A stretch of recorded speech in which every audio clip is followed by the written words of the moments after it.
Mr. General Secretary, please accept my government's congratulations on the renewal of your term of office and be assured of Guyana's continued cooperation and support in the execution of your duties. Guyana welcomes the convening of the SDG Moment in order to explore best practices, lessons, and opportunities for resilient post-COVID recovery and ensuring the global community's commitment to the 2030 Agenda for Sustainable Development. My country's commitment to leaving no one behind is unalterable. Guyana is a plural society with 6 ethnic groups and a kaleidoscope of cultures. This diversity impels us to approach policymaking in an even-handed and inclusive manner. Agenda 2030 represents a framework for sustainable, inclusive, and equitable development. It is therefore imperative that the international community is not distracted or detoured from achieving the agenda objectives and targets. Unfortunately, even prior to the pandemic, progress on the implementation of the 2030 Agenda was slothful and lagging. The pandemic has only compounded this reality. It has reversed many development gains and has threatened the attainment of the SDGs. The uneven global response to the pandemic has not helped.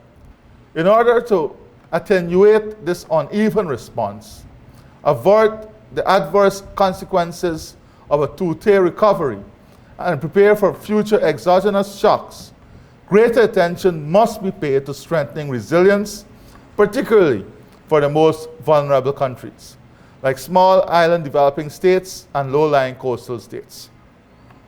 This will require debt rescheduling, increased access to soft resources, and increased financing for climate adaptation.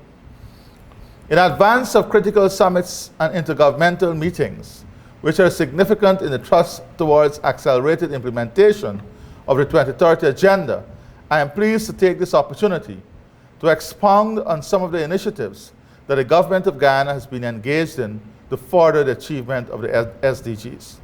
First, recognizing that food systems are critical not only to the elimination of hunger and the reduction of poverty, but is also linked to the achievement of several of the SDGs. Guyana is spearheading the CARICOM Agri-Food System Agenda, which prioritizes regional food security and nutrition. Second, as a low-lying coastal developing state, Guyana's economic development is being guided by a low-carbon development strategy, which simultaneously facilitates sustainable economic development while combating climate change. Third, conscious that the pandemic has engendered learning loss, the government of Guyana is providing tangible support for learning from nursery to tertiary levels. This support includes the provision of 20,000 online scholarships to universities around the world for vocational undergraduate and postgraduate studies, intensifying digital learning, and preparing to make university education free by 2025. Guyana remains committed to presenting its second voluntary national review in a decade of action to realize the Sustainable Development Goals by 2030. Guyana will stay wedded to SDGs and will strive through its small but aggressive advocacy to ensure that this, the third decade of the 21st century, is characterized by transformation in which Agenda 2030 remains the primary guiding framework. I thank you.